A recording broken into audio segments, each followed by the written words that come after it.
everyone, welcome to Heart and Hand Extra, the second of our weekly free shows here on Heart and Hand the Rangers podcast. My name's David Edgar, I'm the host, and I'm joined this week by one of our regular guests, Mr. Alex Staff.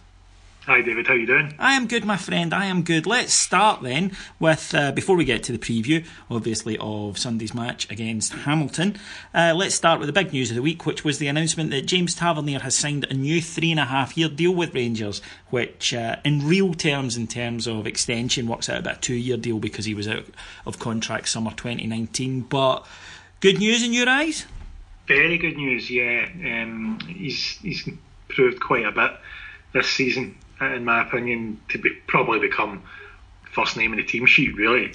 And yeah, very, very happy that he's happy to stay as well. That's a good sign, you know. There's no way he wouldn't have had options. It's a good sign that he sees something here beyond just a wage, which he would have been able to match down south. That's worth staying for.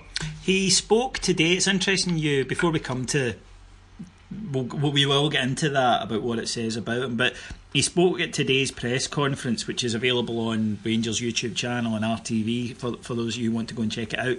But he spoke about how he feels that his partnership with Daniel Candeias has played a big part in his improvement this season. Now, this is something you've often spoken about on here, Alex, which is that things on a football park don't happen in isolation. And I suppose in its most simplistic term, it's a case of, well, you know, you play with better players, you can look like a better player. But in this case, I think there's a very specific thing, which is for a guy who was quite often asked to get up the park and then very little went in behind him or helped him out on his wing. And he did make a lot of mistakes, and I think we all know, you know, what we'll call the kind of time castle syndrome of his back post coverage. But I think that he feels, and I would maybe tend to agree, that playing with someone with the work rate of Daniel Candeias and someone he knows is going to be a regular starter and will track back and will cover in for him when he goes forward and has the pace to help him out, has maybe given him a bit more confidence. And also, I think, and one of the things I've noticed, is he's getting better at knowing when to go and when not to. Yeah, and that does come from, you know, who's playing next to you, who's playing in front of you. If you think back to even the championship season, the right wing position seemed to be one where we tried out a lot of players. We struggled a little bit to find, you know, Barry Mackay was pretty much the first choice wide left, but wide right, sometimes Waghorn would be there. We signed O'Halloran and tried to play him there. We had Forrester there. You know, it seemed to be one of those positions that we never quite settled in. And I remember in the past, it was the same way Sasa Papac, where he would be consistently the guy wide left, would be changing nigh on week, and sometimes Papac would take a bit of criticism for his performances, but it's not easy when you don't really get into a rhythm with the guy in front of you, and that's what he's got with Candeias. He knows when he can go, because he knows that Candeias has got the work rate, the pace and the energy to cover for him if things don't work out. How many times have we seen him this season pretty much in the opposition 6-yard box waiting for a cross, you know? He's definitely playing with a lot more confidence, and that comes not just personally but from your teammates as well. Now, Graham Murray spoke about his leadership qualities and said, obviously gave him the armband on Sunday for the match against Ayr, but he says that, you know, Tav likes a laugh and a joke in the dressing room, but he's also a serious guy and he knows when to be serious and when to get down to business. And I've spoken about, I don't really like the captain's armband being passed around. I would prefer it be given to someone who has leadership qualities but also is going to play every week. I get the club captain thing, but no matter whether or not people say, well, in Europe they do this and that, and I'm a great one for saying, well, in Europe they do this or that and trying to import it to their game, but I think that saying they don't treat it seriously over there, it is fair enough, but here we do, and it is invested with some significance. And I would say that when Lee Wallace isn't going to play, or can't play rather, then Tav to me is a guy who is regularly going to play, who's committed to the club clearly, has a good relationship with the fans, and clearly the other players respect. To me, he's vice captain material for the obvious reason that when your captain's not there, more often than not he is going to be. Yeah, I would agree actually, because Jason Holt is probably in the team in the main, and I don't mean to play down his performances, but he's probably in the team in the main because of the amount of injuries in midfield. that got him back in, and he's worked hard and done his job there, and he's had the armband for a couple of games before that. Bruno Alves isn't, regular in terms of his fitness at the moment, so that sort of rules him out. Danny Wilson's away. He seemed to be the one stepping up. So yeah, Tav's one of those players. There's not too many at the moment we can rely on for fitness. He does very rarely gets injured, and he's got the ability to have absolutely nailed that position as his own. He's been here for a while now, and the players do seem to like him. So I think you're right. It'd be a good choice for that. I can understand why he was given a Holt, and I can understand, he's suspended for Sunday, so he didn't play last weekend with that in mind. But I would probably, given the choice, it's probably kind of a bit too late for this now, but I'd have probably gave it to Tav over Holt in the first place. I would have, yeah. I think maybe that you could argue that, well, until he'd signed a new deal, there wasn't that level of commitment. But I just think that your captain should be someone who does have good leadership skills, because I think it is important on a field, even just from the approaching the referee point of view. You need someone you can trust to do that, and someone who's calm, and someone who can, because how often do you see it's the captain who approaches the referee maybe to question certain decisions and whatnot, and referees will accept that in a way that they probably won't if it's randoms coming up to them. And I just think that we've tried so many different guys with the armband this year. Just settle on, if Lee Wallace is fit, it's him, great, he's the club captain, we get that. And if he's not, it needs to be someone, I think, who is going to play, and Tav is going to play if he's fit. So for me, yeah, it makes sense. And I agree with you. I think I would have given him it ahead of Holt, but he's got it now. Hopefully he'll retain it till Lee Wallace comes back, which we were told, interestingly, Alex, he'll be assessed on Monday, and the signs are that he'll be back soon, sooner rather than later, both him and Bruno Alves. Although news did break today that Jordan Rossiter has suffered another knock. He picked up an ankle injury in a match, and Graham Murty was at pains to point that out, that he received a kick during a match, and it's caused him an injury. But obviously that has set off more concern among the support that, for whatever reason, that he's not going to be able to produce for Rangers. And I understand the frustration, I certainly do, while accepting there's nobody going to be more frustrated than Jordan Rossiter. I don't think we can, if you like, factor him into the debates that we have, who's our strongest team when everyone's fit. I don't even consider him in that, to be honest, because you can't. No, you can't, and we've probably not seen enough of him either. I accept that, and we've debated elsewhere about. I still believe, and this is based upon nothing more than faith, if I'm honest. It's got very little rationality behind it. I still believe, come the start of next season, Jordan Rossiter will be an option for us, but I know that it's a total leap of faith argument. It's not based upon anything at all. His latest injury is just one of those ones. It's poor timing for him. It's coincidental with it being a knock during the game. I watched the highlights of that one actually that he played in, and I'm not sure the pitch looked the best either. Looking at it was a bit of a strange camera angle. It was hard to tell, but maybe it wasn't the sort of game that someone of his injury history should have been playing in. But he needs to start somewhere. I still think, come the start of next season, he'll be an option for us. I hope I'm right, but I do understand the frustrations of everybody who think, let's just cut our losses. It's not as simple as that, obviously, but I do understand that side of the argument as well. Yeah, and I think I've seen a few things like, we should sell him. Who's going to buy him? It's not an option. You can't sell a guy who hasn't played in 2 years. No one's going to buy him. Your option is to tear up his contract, and tear up his contract means pay him. It's also not a great look for a football team to, if you like, pay off an injured player. That's the kind of thing that makes future transfer dealing quite difficult. Yeah, definitely. Yeah. There seems to be... I get it, he's not contributing. And he will be more frustrated about that than anyone, as you pointed out. So I get that side of it, but we've offered him a 4-year contract, and we did that not full in the knowledge, but certainly with some knowledge of him having an injury history before we signed him. Absolutely. I mean, you could argue. You can argue we don't get him You know, if he doesn't have that, guaranteed.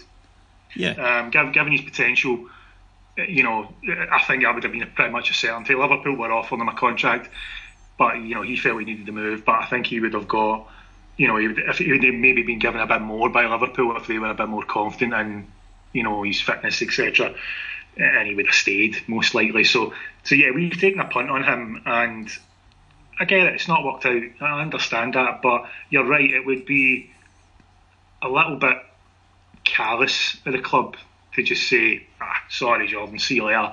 I know we gave you 4 years, but you know, it's really not working out for us. See you later on. It wouldn't look great. You're right. It would be a bit harsh. And I get the frustrations. I understand that, but I'd rather, let's be honest here, paying him off or such like, or trying to sell him. We're not getting anywhere with that. That's not going to give us anything. Pay off, we're going to have to pretty much pay all his wages anyway. Correct. Would it be as well just try to keep working with him, because I can guarantee he'll be determined. You know, if he does get himself fit, he will be utterly determined to make up for what we've done for him. You know, totally. He's that sort of character. We could end up kind of working out in a couple of years, you know, if he does get himself to a reasonably consistent fit stage. No, absolutely, and as you say, because your options are pay him off, in which case you just spend all the money that you'd have anyway and don't have access to him if he gets fit, or keep him. And it is a gamble. It's not a gamble because you're committed to it anyway. I just don't see the point of letting him go, but you know, time will tell on that. At the other end of, if you like, maybe career scales, Alex, news, rumours breaking tonight that Rangers have had preliminary talks with Stephen Davis's representatives about a possible move back.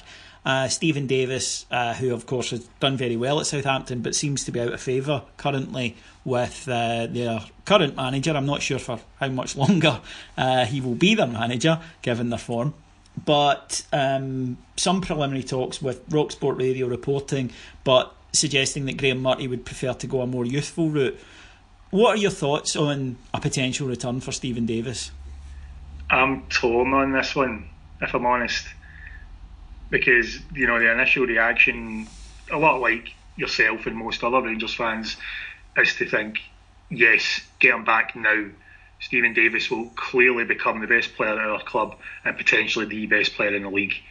I can't believe he's not getting a game at Southampton, because he looked like one of their best players in recent times. You know, even at 32, he's still got. I think he's probably a better player than he was when he left Rangers. I think he absolutely is a better player than he was when he left Rangers. He's even at his age, I think he's a better player now.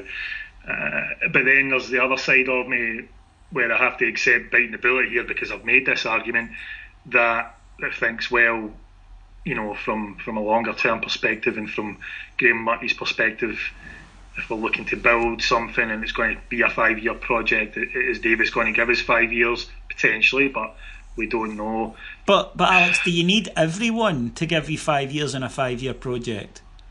No, you don't. You're right. And you know, if he came in for 2 or 3 years and Greg Docherty got to play next to him and became, you know, or worked out how to become almost as good a player, then it's been well worth it then, isn't it? For a longer term. As I say, I'm slightly torn just because I do like the strategy that seems to be in place at the moment. And you know, I was gladdened that we knocked back Naismith to sign Jason Cummings, for example. No, so was I. Yeah, and I think that Naismith would have been the more impactful and better player in the short term. As much as I like the look of Cummings, I think that, you know, Naismith has the ability and experience to have done more, you know, straight away and in the short term. But I was quite happy that Rangers went down the more youthful route and looked to do that. They don't have to do that with every transfer. I accept that. It wouldn't work with every transfer. And bringing in someone like Davis with his experience and ability certainly does excite a little bit. It's just then when everybody's fit, does he hold back the development of Greg Docherty, for example, because, you know, he plays next to Dorrans and Docherty's on the bench all the time? Or, you know, that's the only bit I'm torn about. But from a purely footballing perspective, I probably would say, yeah, get him in. That's an interesting one, but I think it's always about balance. That I don't want to sign in 33-year-olds in the summer, absolutely, because you're right, we can say, well, we need to win games. My argument is often, well, it's all right planning for the future, but we do need to win games now. But you have your short, medium term, long term projects, if you like, and players fit into those categories. So, but in the same way that I wouldn't want to sign in 20-year-olds either, you have to have a balance, you have to have a mix. The reason, now, I've sat on this show for 8 years and said I don't like when we go back and sign players because it's such a comfort blanket for us. I think, especially given what we've been through, and I do think that we as a support have a tendency to romanticise the past, and players get better through the lens of time. The reason that I think people are so keen currently, every ex-player we seem to be linked with, there's this clamour for, and it's because it reminds them of better times. You know, this was our last championship winning team. So I can understand that, and normally I'm against it because my view is Naismith fell into this category. He's not going to be as good because we're not getting the player that we remember, i.e. the player we think we're getting. So he's going to disappoint. He can't not. It's just not possible for him not to, because he's not going to be that Stephen Naismith. As well as obviously the whole kind of Judas thing, which we've done to death on here, so I won't go into it again. But Davis is different to me because exactly, I would agree with you, he is a better player now. He's a better leader now. He plays a different way than he did with Rangers. A lot of that timidity, which I think held him back from being, if you like, an absolute superstar in this league, has gone, and he carries himself now like a seasoned EPL midfielder, which is exactly what he is. I also think that, let's be honest, a player of his quality is not available to us unless there is this previous connection, or he's a supporter and he wants to, or feels he has some unfinished business. And that's my argument for bringing him back if it's possible. I don't believe we can get a player of his equivalent ability, because we're not signing somebody for the EPL, Alex, a first choice, or somebody who should be a first choice. It's not going to happen. So for me, I think you make an exception. And you're right, it might hold back Greg Docherty, but if Greg Docherty's good enough, he'll get in the side and he will progress. And I don't think it'll be a case of Davis keeping him out the side. I think we need guys. We have a lot of really good youngsters, and I'm excited by them. But you still need a bit of ballast with that. You still need some guys that have experience. You don't need 10 of them the way Ali thought, but I think 1 or 2 doesn't do you any harm. That's all fair. Yeah, as I say, I was only slightly torn with it, really. From a Alex sitting in his Davis Northern Ireland top right now going, I'm torn. Yeah, something like that. No, I would have.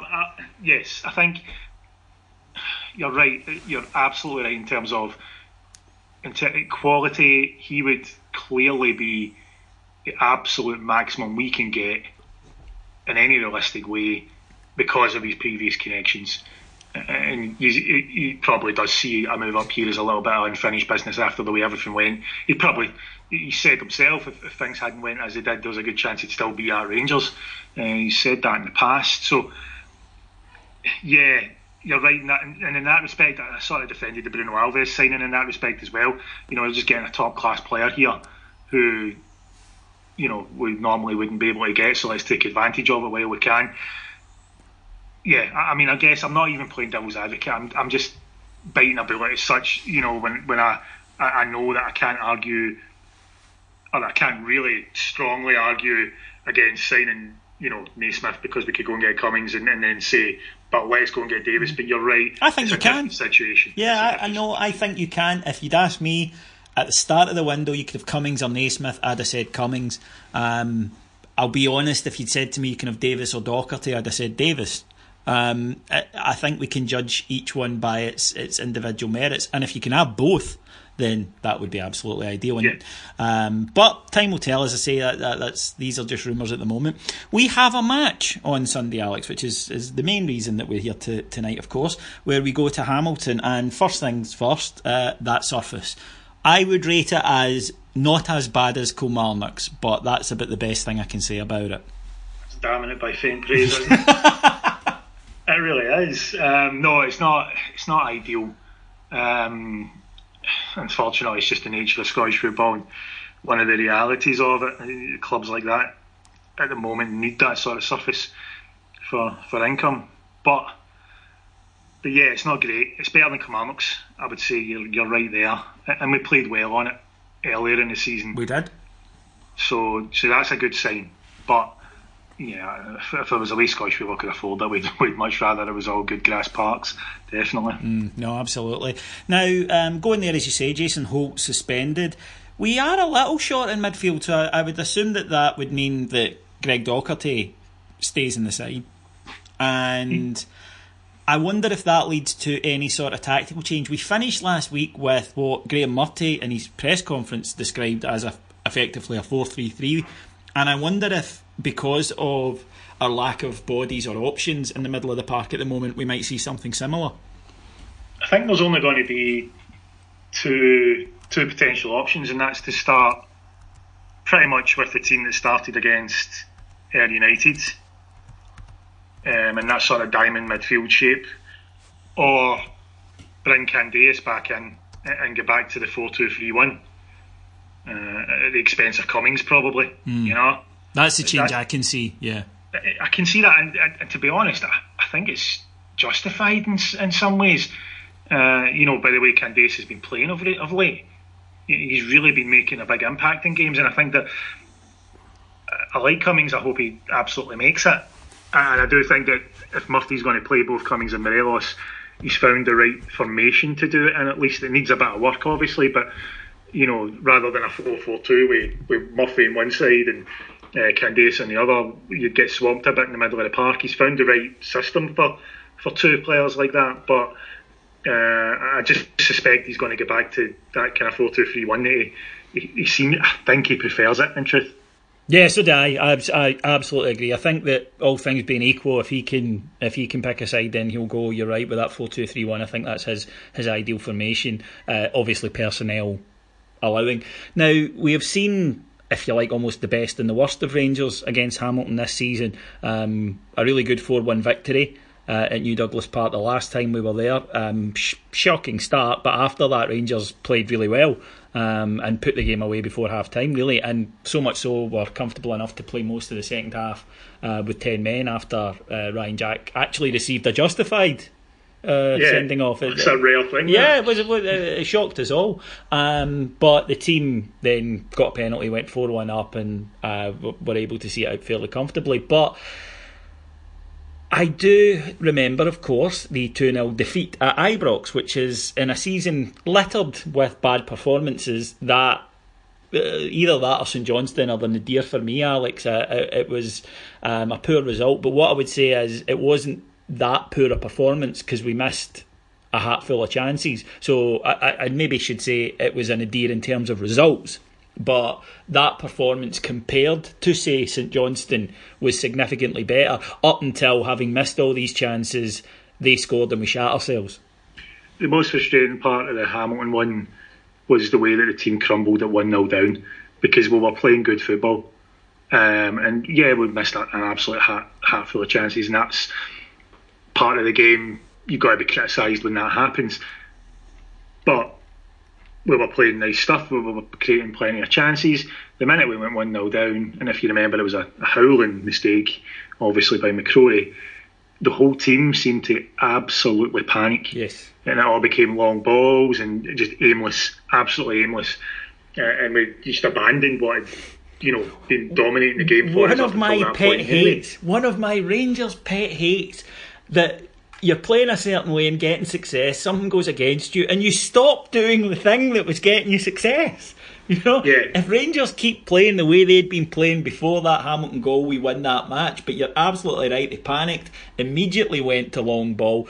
Circumstances, of course, though, maybe playing a part. It was in the middle of a bad run, the fans were unhappy with the fact that we hadn't replaced the manager at the time, and still get the same manager now, I suppose. But I don't think the team would do that now.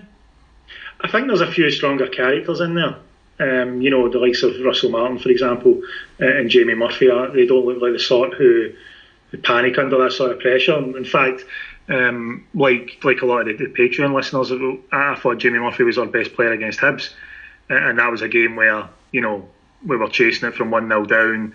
We only equalised with the equivalent of 90 seconds, and I thought he showed a really good attitude and played quite well. And he, that's the sort of thing, the sort of positive you could take from that. Looking at someone and saying, well, he wasn't just panicking in that game; he was trying to play his game.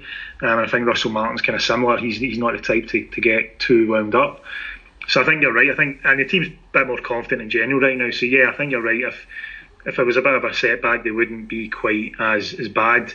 That was the biggest disappointment that day. If we played the same way, just kept missing chances and lost 2-0, yeah, you'd have been annoyed because it's 2-0 at Hamilton at home. It's a pretty poor result. But I wouldn't have felt half as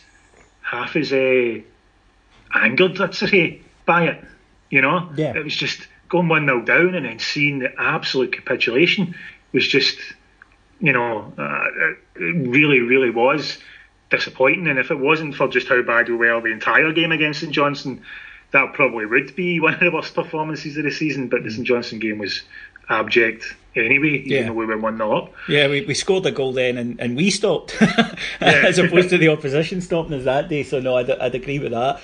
I can see it, as you say, I see a team being very similar to the one that played against Thistle, although I would see Morelos starting and Candace, as you say, coming back with Docherty maybe filling in for Holt on the side. Now, Sean Goss, I thought had an absolutely terrific performance, was against Ayr United, and we have to qualify that, and it's only fair to do it.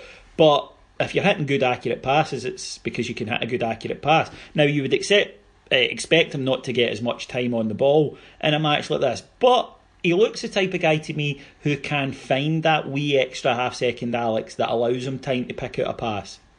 He's very adept to that, yeah. He's very, very good at just finding the space, even if it needs to be deep. Even if he needs to drop to level with the centre halves or such, like, it gets him a bit of time and space in the ball.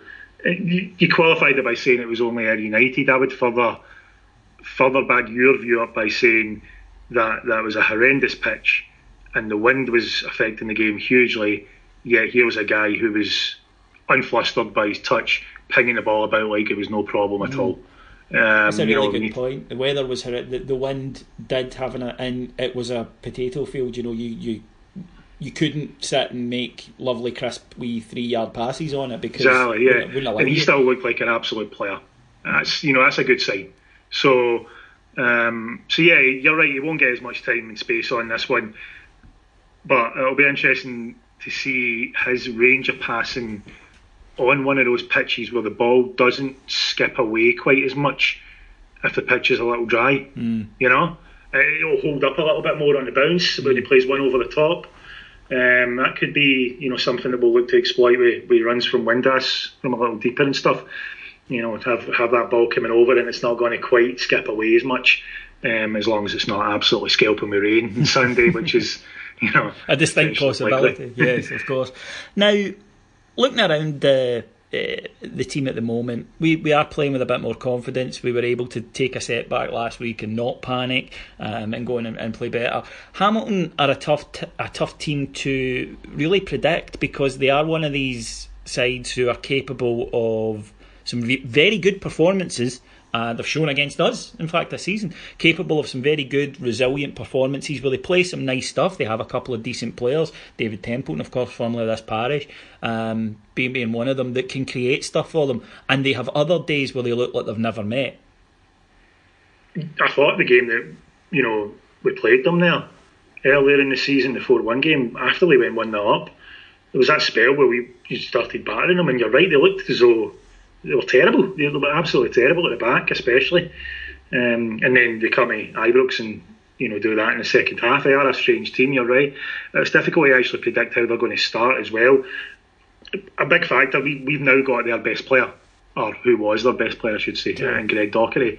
That's going to be a bit of a factor in the way that the rest of their season goes. In truth, Hamilton fans would have been pretty gutted to lose him when they're in the middle of a relegation fight. that might have an impact upon those good performances that you're talking about. Yeah. I think they're on a bad losing run at the moment. I'm not too sure. I think the last 3 games at least have been defeats in the league.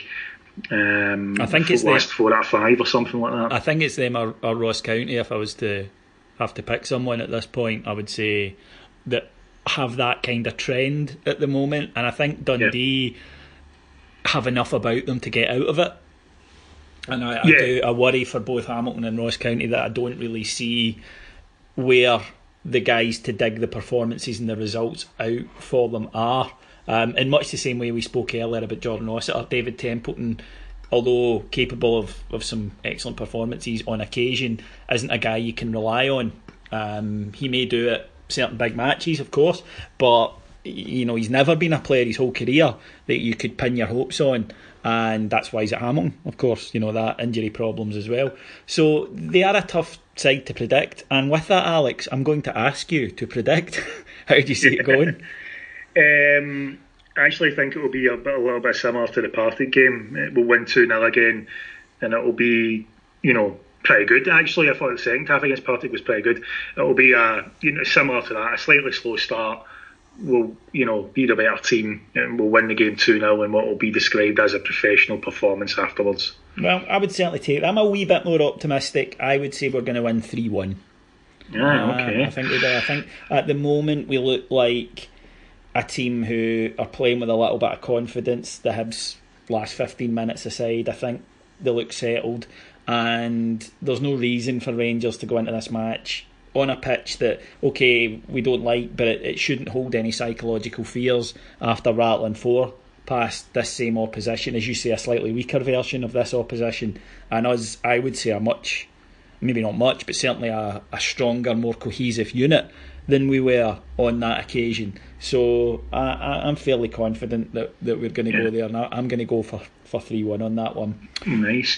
Just one little subplot worth mentioning that I think would be interesting, and I don't like to focus on this stuff too much, but I will be very curious to hear the Hamilton fans' reaction to Greg Dockery, who I think is an absolute stick-on to start, as you mentioned, because if it was any other club, having signed for Rangers, any other team in the league, you'd expect him to get booed out of the building, but Hamilton seem to be, you just have a completely different attitude at the club, and I'll be curious to see if that's rubbed off on the fans, I think he might get some, because in society we live in, there's always a few who like to indulge in that sort of thing. I agree with you. I think overall that people can see that here was a kid they brought through. He did his best for them. He got a move to the club he supports. I don't think that they will, or even if they do, I think it might be the kind of 90-minute pantomime villain stuff. I don't see it having the kind of viciousness that we've seen before. I mean, I remember Lee McCulloch at Motherwell, and I mean, it was years after Lee McCulloch had left, and the vitriol that dripped on him from the stands was bizarre. Whereas they might give him a bit of the boo treatment, but I'm like you, I don't see them getting on his case severely. I don't know what that, we don't do it. I don't really see what it proves. We'll boo ex-players or guys who have pissed us off, but there's times we'll have complete banners up for someone when they're coming. I mean, we've done that for Lee McCulloch recently, when he was obviously manager of Kilmarnock there and things like that. We tend to criticise our players when they're with us, not afterwards. Yeah, that's true. Back to that romance thing again. You're right. Yeah. You're right. We tend to give them you're more likely to get abused when you're wearing the Rangers jersey rather than you're lining up against us. Although Naismith will be interesting.